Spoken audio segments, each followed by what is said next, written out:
Aniu is Scoil Sailerna, bhí scait na haisteachta le feiceáil ar an stáitse, agus féle Scoildrámaíochta na gaeilge ar siúl.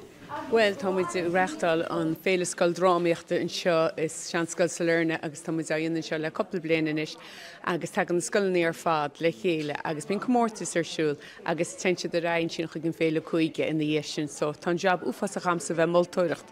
Is bireáil am bheith breanúar, is bireáil am moll ó thuairscóp, mar tá sé Har a bheith deacar gáil suas ar stáitse agus tú anóg agus tá muín iontach ag na gasróga seo agus tá sé iontach iad eáil ar stáitse I duna níhil.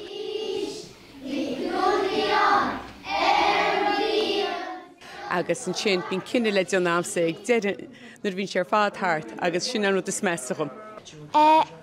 Nuair bhí mat rang, ní raibh sé an rud céine ar an stáitse Bhí me de maithú níos fearr agus ní raibh rón nervhíseach ach inniuh just bhí inan déanaí nuair bhí me ar an stáitse.